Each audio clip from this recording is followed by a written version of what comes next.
In section 4.4, we talk about looking back at early numeration systems. So our Hindu-Arabic numeration system is successful because it expressed numbers with just 10 symbols, and it makes computation with these symbols relatively easy. By these standards, the early numeration systems, such as Roman numerals, are unsuccessful. By looking briefly at these systems, you will see that our system is outstanding when compared with other historical systems. So the first one on our list is the Egyptian numeration system.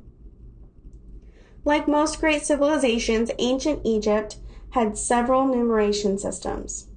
The oldest is hieroglyphic notation, which was developed around 3400 BC. So in the table below, you can see the Egyptian numerals. 1 is a staff, 10 is a heel bone, 100 is a spiral, 1000 is a lotus blossom, 10,000 is a pointing finger, 100,000 is a tadpole, and 1,000,000 is an astonished person. It takes far more space to represent most numbers in the system than in our system. This is because a number is expressed by repeating each numeral the required number of times. So as you can imagine, this is cumbersome when we're drawing 4 astonished persons to make 4,000,000. However, no numeral except perhaps that astonished person should be repeated more than 9 times. So let's go ahead and write the following numeral as a Hindu-Arabic numeral. And so we just want to write the Hindu-Arabic numeral for each Egyptian numeral and add them together. So the first one on our list is the astonished person, and the astonished person is 1,000,000.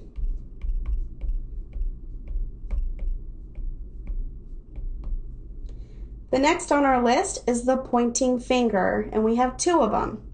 And so that's going to be 10,000 plus 10,000. Then we have 3 heel bones, which are 10 apiece. So we have 10 plus 10 plus 10. And the last one is the staff, and we have 4 of those, and so we need to add 1 4 times. And when we add this all together, we end up with 1,020,034.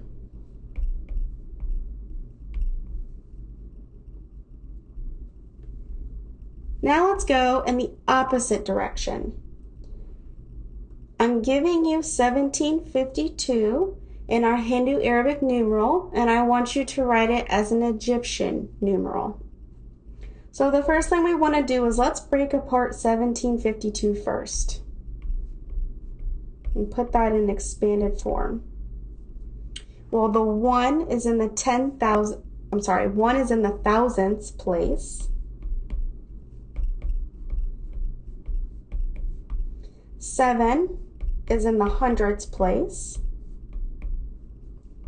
5 is in the tens place. And 2 is in the ones place.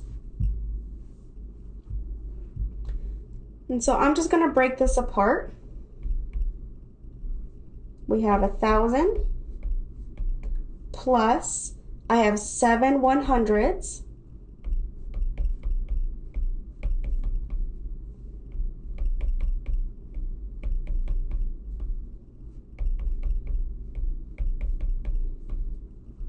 I have 5 tens,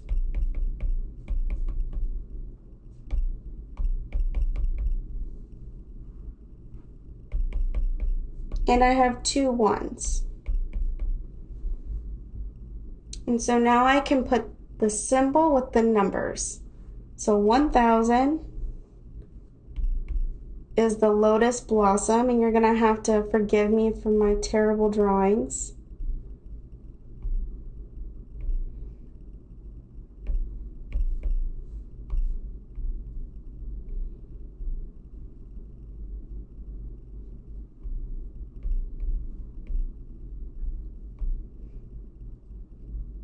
And then 100 is the spiral, and we have 7 of those.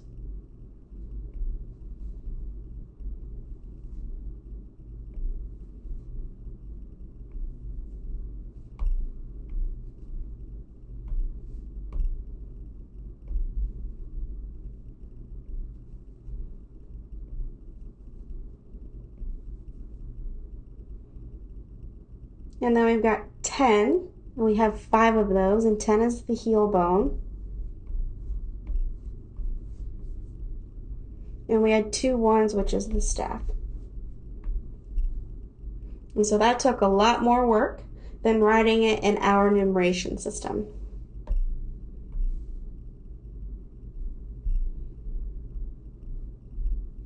The next one we want to look at is the Roman numeration system. And so the Roman numeration system was developed between 500 BC and 100 AD.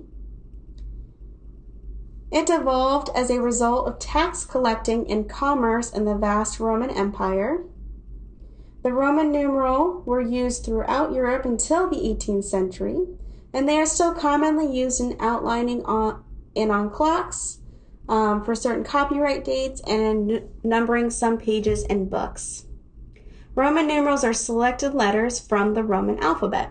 And so in the table below, I is a 1, V is a 5, X is 10, L is 50, C is 100, D is 500, and M is 1000.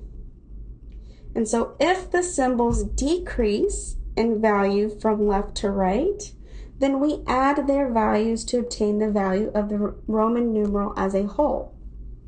If the symbols increase in value from left to right, then we subtract the value of the symbol on the left from the symbol on the right to obtain the value of the Roman numeral as a whole. And so in the table below, you can see that I can be subtracted only from V and X. X can only be subtracted from L and C, and C can only be subtracted from D and M. Only the Roman numerals representing 1, 10, 100, and 1,000 can be subtracted. So let's go ahead and write CLXVII as a Hindu Arabic numeral. So we have C, which is 100.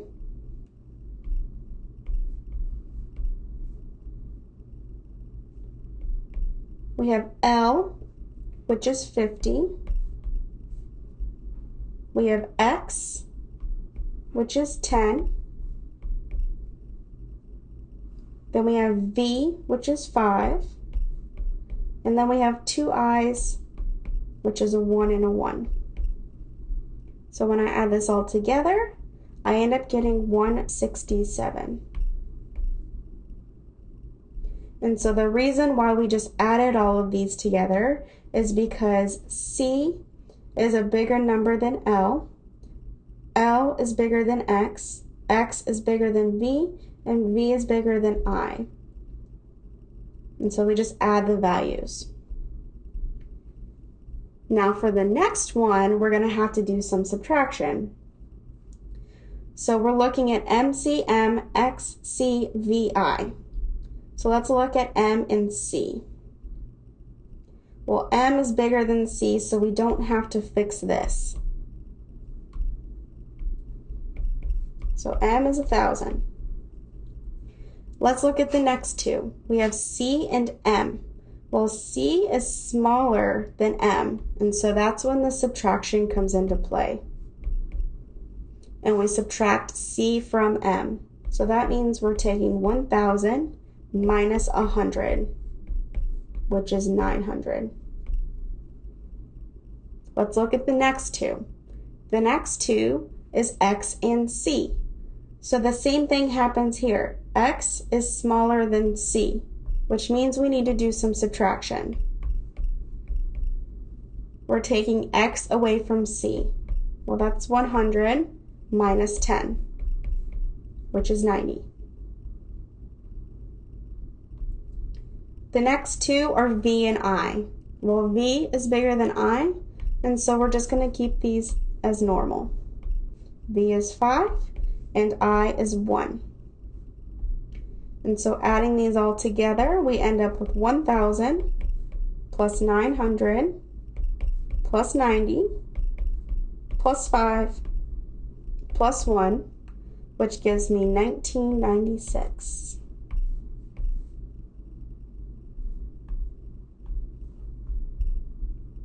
Now let's go the opposite way. We want to write our number as a Roman numeral. We're looking at 249. So again, let's break this apart. So 249, that's 200 times 4, or plus 40 plus 9. And so the Roman numerals deal with 1, 5, 10, 50, 100, 500, and 1,000. So we want to write those numbers in terms of their numbers. So 200 could be broken apart as 100 plus 100. 40, well, that's just 50 minus 10. And 9, that's 10 minus 1. So the 100 and the 100 is going to be normal. That's a C and a C. But now we're looking at 50 minus 10. So because we're taking away 10 from 50, we want to write 10 first, which is an X, and then write 50, which is L. The same idea is going to happen with the 10 and the 1. We're taking 1 away from 10, so we want to write the I first, and then write the 10, which is X.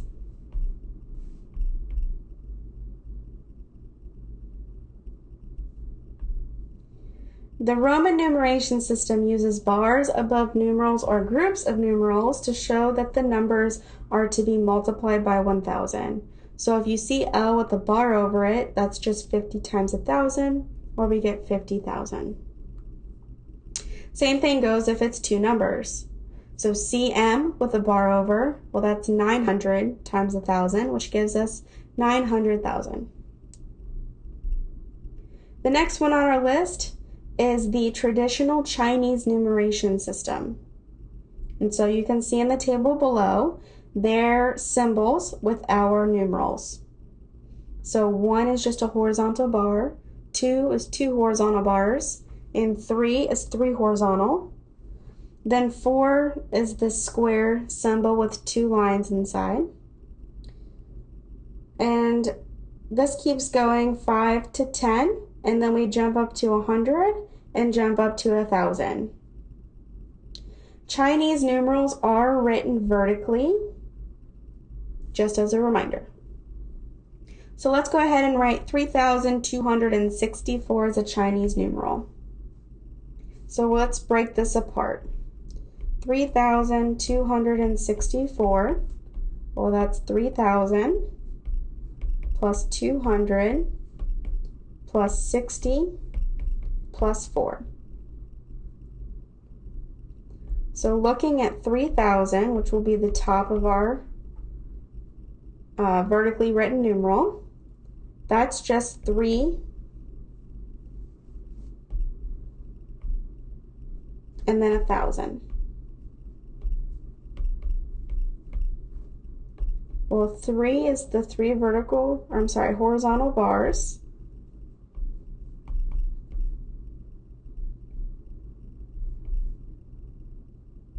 And then 1,000 is this symbol. So that takes care of 3,000. The next one is 200. So that's like having 2 100s. Well, 2 is 2 horizontal bars, and then 100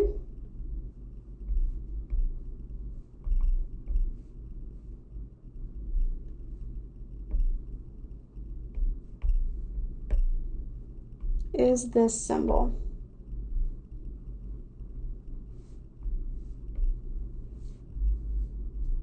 Next on our list is 60, and that's 6 tens.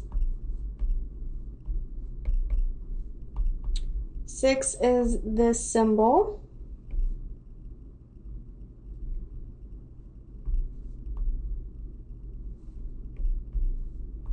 And 10 is this symbol. And the last one is 4. And there's no interpretation, that's just 4. And so we go ahead and draw that symbol.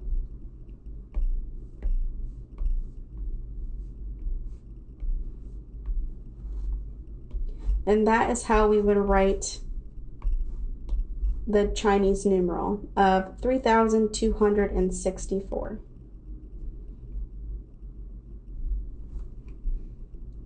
Now let's go the opposite way. We're going to write the numeral as our Hindu Arabic numeral. So the 3 bars, that's a 3. And the next symbol, that's 1,000. And so this would end up giving us 3,000.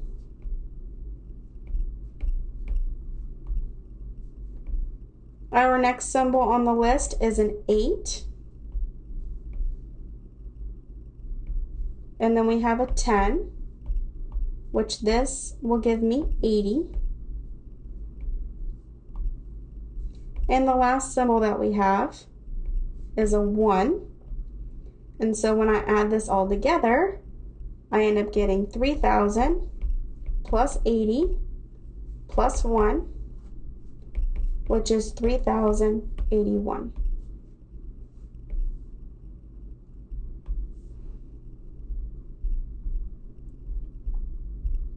And the last one we're going to look at is the Ionic Greek numeration system. So the ancient Greeks, masters of art, architecture, theater, literature, philosophy, geometry, and logic, were not masters when it came to representing numbers. And so the Ionic Greek numeration system, which can be traced back as far as 450 BC, used letters from their alphabet for numerals. The symbols are written right next to one another. And so we have a bunch of different Greek letters for our numbers here. So let's go ahead and write the Greek numeral as a Hindu Arabic numeral. And so we need to look for the first symbol. This first symbol is psi. And psi is 700. Our next symbol is lambda.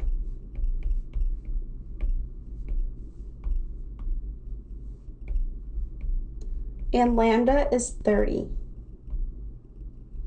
And our last symbol is delta. And delta is 4. And so when I add this all together, 700 plus 30 plus 4, we end up giving 734.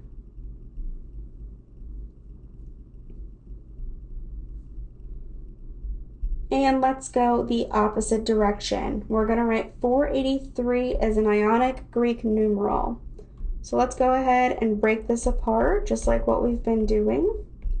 So 483, that's 400 plus 80 and plus 3. Well, 400, that's upsilon.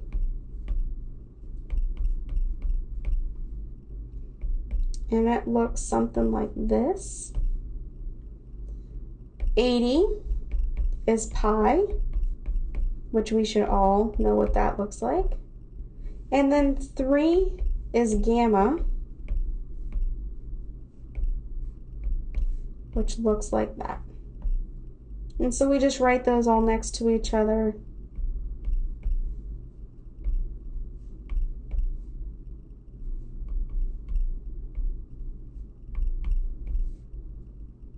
And that's our final answer.